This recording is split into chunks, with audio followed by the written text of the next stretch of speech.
Krásny deň vám želám. A dnes by som rada nadviazala na tému podvedomia, na tému, ktorej sme sa venovali v predchádzajúcom videu a hovorila som tam o tom, ako si môžete vytvoriť priateľský vzťah s vašim podvedomím, ako môžete podporiť seba, aby ste sa naozaj stali takým tým kapitánom lode, kde máte posádku. A vlastne to podvedomie je tou posádkou. Je to vlastne niečo, čo vám pomáha realizovať všetky vaše zámery, rozkazy, príkazy, avšak spôsobom, ktorý je teda naučený. A to, čo vy môžete zmeniť tak najrýchlejšie ako prvé, nie je úplne to, že prepíšete všetky tie podvedomé vzorce, ale je to vlastne spôsob, akým so svojím podvedomím komunikujete, keď to tak nazveme. Je to spôsob, akým vlastne vy vydávate tie svoje príkazy, na čo sa zameriavate a čo chcete vlastne vo svojom živote riešiť a dosiahnuť. No a ja vám veľmi rada po toto video dávam odkaz na tú minulú časť. Ja som vám tam zdieľala i také jednoduché cvičenie, ako sa môžete so svojím podvedomím skamarátiť, ako si môžete vôbec uvedomiť to dobré, čo pre vás robí a sústrediť sa viac na túto jeho funkciu alebo na tieto, keď to tak nazveme, pozitívne funkcie podvedomia, než možno na tie negatívne, na ktoré sa zvykneme sústreďovať častejšie. Negatívnymi sú rôzne také naše predstavy o tom, že vlastne podvedomé vzorce nám tam hádžu prekážky do toho nášho sebarozvoja, do tých našich predstav, túžob, do toho, kým by sme chceli byť. Ale vlastne to naše podvedomie funguje neustále tvrdohlavo spôsobom, ktorý nám už teraz nevyhovuje. No a práve túto sériu videí o podvedomí pripravujem preto, aby ste mali takú inšpiráciu tento svoj pohľad na podvedomie zmeniť, skamarátiť sa s ním a zistiť vlastne, čo všetko pre vás môže urobiť, a možno dokonca naučili sa tie svoje príkazy podvedomiu formulovať takým spôsobom, aby spolupracovalo. Aby ste naozaj dokázali využiť to všetko, čo vie vaše podvedomie pre vás urobiť a mali to v konečnom dôsledku jednoduchšie. Pri práci alebo spolupráci s podvedomím čo veľmi súvisí aj ohľadom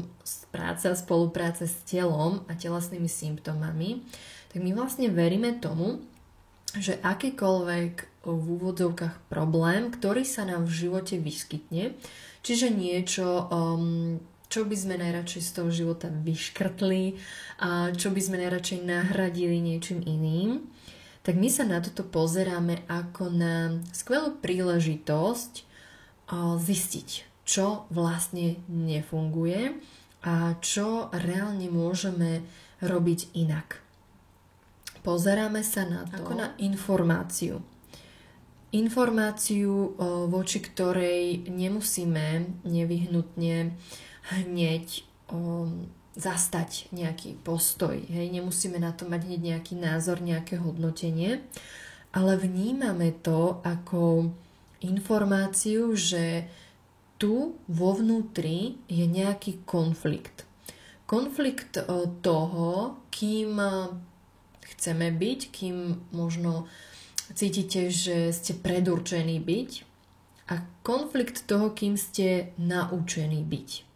Lovím v pamäti nejaký príklad, taký krásny, stručný, zrozumiteľný príklad z praxe. Častá téma, s ktorou prichádzajú ku mne klienti, aj klientky najmä, je téma hraníc, téma asertívnosti v podstate.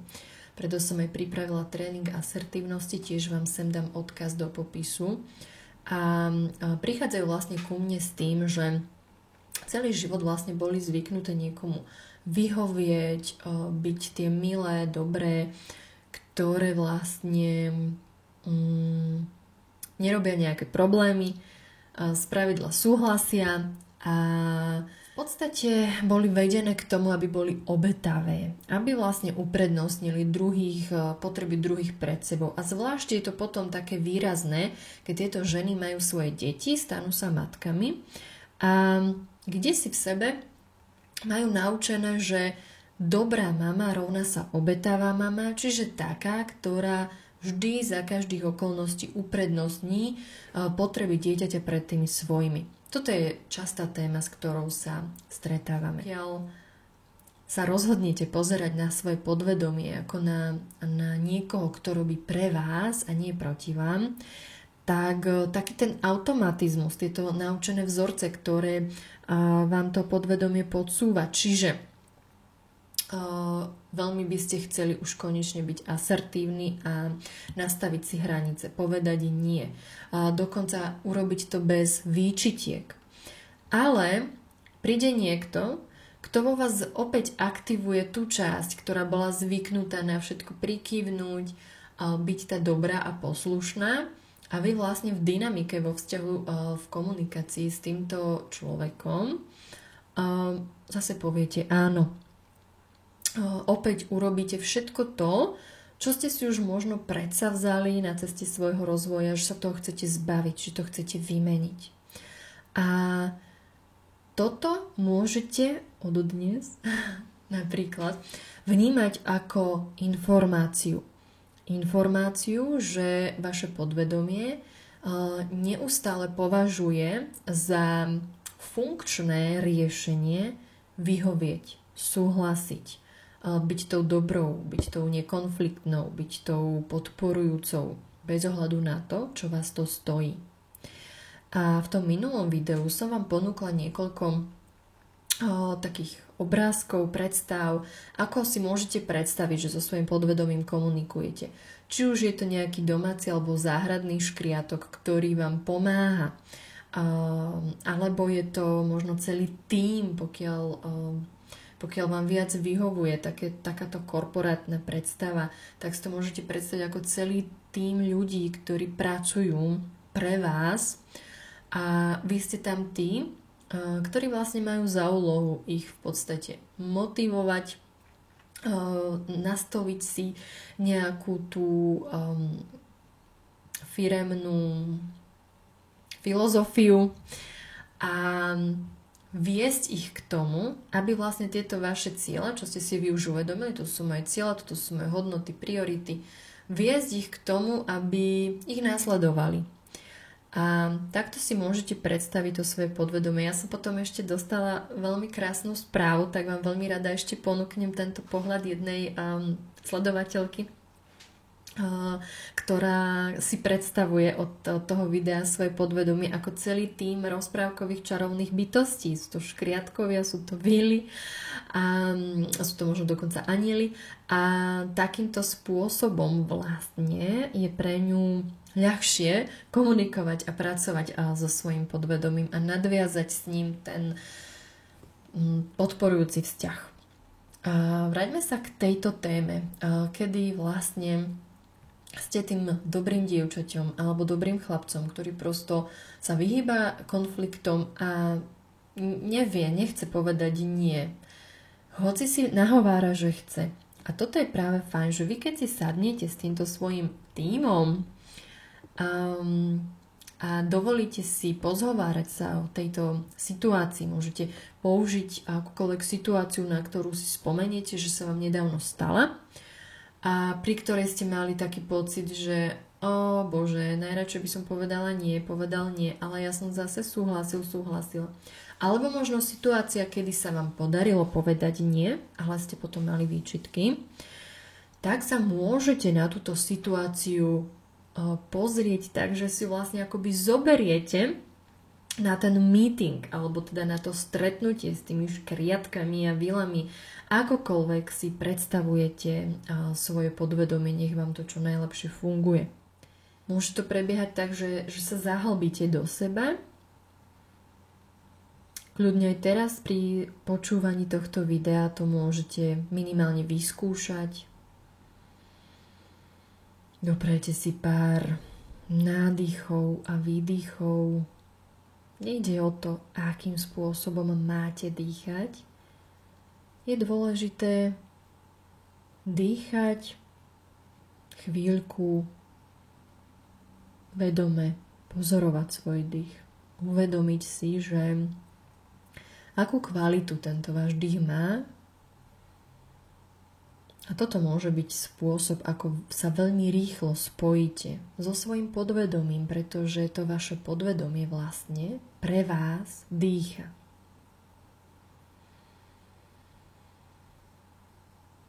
A keď to budete mať, keď si už uvedomíte, aký je váš dých, a prinesie vám to možno nejaké zaujímavé informácie, že či ste v pohode, či ste kdesi v strese, či sa ponáhľate, či dôverujete tomuto procesu. Tak si môžete vo svojom pred svojim vnútorným zrakom predstaviť, môžete sa poobzerať po tom svojom tíme, či už sú to tí škriatkovia, alebo sú to skvelí zamestnanci. A môžete sa ich spýtať, ako vám má poslúžiť to, čo sa udialo. Ako to mysleli, ako to mienili, že vám má poslúžiť tá automatická reakcia, ktorú pre vás pripravili. Je to jeden zo spôsobov, z mnohých spôsobov, ako môžete so svojím podvedomím komunikovať, ako môžete nadviazať to spojenie a tak lepšie pochopiť, čo sa to vlastne deje, bez hnevu, bez nejakého možno pocitu sklamania. Je úplne v poriadku, keď takéto pocity tam objavíte. Nejaké to sklamanie, nejaký ten hnev na seba, alebo taký možno pocit zlyhania, že zase to prebiehalo úplne ináč, ako som si zaumienil alebo zaumienil. Toto všetko si môžete odložiť na bok. To vám nikam neujde, to vám garantujem. A s takým čistým vedomím, so zvedavosťou sa môžete pozhovárať s tým svojim tímom, s tým svojim podvedomím. Ako vám to malo pomôcť, že ste opäť súhlasili? Alebo že ste síce povedali nie, ale potom vás to podvedomie zahrnulo výčitkami a dotazmi. Začalo, ako sa vraví, panikáriť. A nechajte tak k sebe prichádzať odpovede. Oni môžu mať rôzne podoby. Môže to byť nejaký obráz, môže to byť spomienka, môže to byť predstava, môže to byť pocit, vôňa, zvuk, úplne čokoľvek. Môže to byť aj taký pocit v tele, kedy mne sa napríklad niekedy stáva, že mám zimomriavky, alebo že dostanem krč a tak ďalej. A nechajte na seba túto odpoveď pôsobiť. A ja verím, že ak budete dôverovať tomu, že čo k vám prichádza, tak získate niečo veľmi užitočné. Získate veľmi užitočnú informáciu, s ktorou môžete ďalej pracovať. Je to vlastne informácia o vás a pravdepodobne o nejakých vašich potrebách. O tom, čo vlastne kdesi hlboko v sebe ste potrebovali pre seba v tú chvíľu, v tej situácii zabezpečiť. A hoci vaša hlava vravela, že ja by som mala povedať nie, pretože napríklad mám nabitý program a ja reálne to nemám kedy pre toho druhého človeka urobiť, tak kde si hlboko pod tým bol možno nejaký strach a s ním spojená potreba skôr nejakého možno bezpečia, prijatia, toto všetko sú iba také typy, sú to také moje myšlienky, fantázie a je dôležité, aby ste vy sami si urobili takú reflexiu, introspekciu, že teda čo ste to tam reálne cítili, pretože to vôbec nemusí byť nič z toho, o čom tu hovorím. Ja hovorím len o nejakých príkladoch, s ktorými som sa treba stretla vo svojej praxi. Ale vy tam môžete nachádzať niečo úplne iné. Dôležité pre vás by mohlo byť z tohto videa, alebo užitočné, čo by ste si mohli odniesť, je ten samotný spôsob, tá technika toho, ako môžete vlastne sa dostať hlbšie a pochopiť, prečo vlastne to vaše podvedomie teda zareagovalo tak, ako zareagovalo. A taká pointa alebo prínos toho, že vy vlastne objavíte takú tú základnú hlbokú potrebu tam pod tým všetkým, je to vlastne pre vás tá pravdivá potreba alebo ten pravdivý strach. A toto je to, s čím následne môžete pracovať. Čo vám prinesie následne tie želané výsledky. Pretože ako náhle vy vlastne nevyriešite toto, čo je na pozadí, či už je to nejaký ten strach alebo nejaká tá potreba, tak všetky tie také nálepky, ktoré si svojou myslou a takým tým ako bohumilým predsavzatím dávate, sú v princípe neefektívne, lebo vaše najhlbšie štruktúry fungujú podľa príkazov tých hlbších, podľa tých príkazov, ktoré si možno bežne neuvedomujete. Čiže možno ste si hovorili, že nestíham, potrebujem porobiť všeličo u seba, pre nás a tak poviem nie.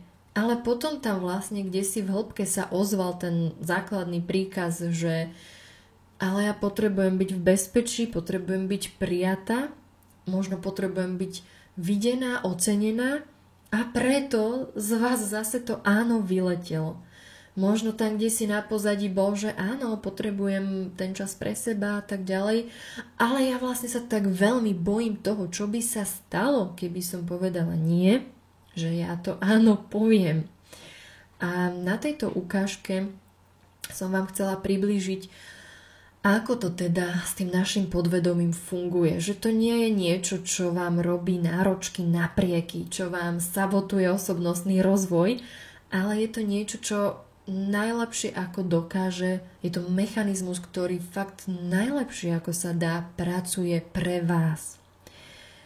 Avšak vy, keďže ste ten šéf, tak vašou úlohou je zistiť, že prečo vlastne ten tým, hoci sa snaží, tak vo výsledku, jak sa vraví, 4 mínus. Snaha sa cení 4 mínus. No a to je na tej vašej vnútornej múdrosti, keď sa vy spojíte naozaj s tým, čo sa deje, tak na to prídete. Urobíte si takýto audit vo svojom vnútri a zistíte, že čo v tých svojich príkazoch potrebujete zmeniť, aby ten mechanizmus podvedomia naozaj pracoval pre tie vyššie ciele a nie iba pre ten základ. Ten základ, ktorý je struggling, neviem si teraz spomenúť na výstižnejšie slovo v našom jazyku slovenskom. Tak toto je z mojej strany pre dnes pre vás všetko a ja budem veľmi rada, keď mi tu zanecháte nejaký komentár alebo mi napíšete do správy na Instagrame, ako sa vám to páčilo, prípadne aké otázky vám z toho vyplynuli, možno ako vám to funguje. A keď poznáte niekoho, komu by sa to zišlo vedieť, to, o čom som hovorila v tomto videu, kto by tiež potreboval pracovať so svojím podvedomím a takýmto spôsobom i posilniť vlastne takú tú sebareflexiu, ale aj sebalásku, sebavedomie, tak určite bude rád, keď mu toto video prepošlete. Budem sa na vás tešiť zase na budúce. Lúči sa s vami Zuzana Zamat.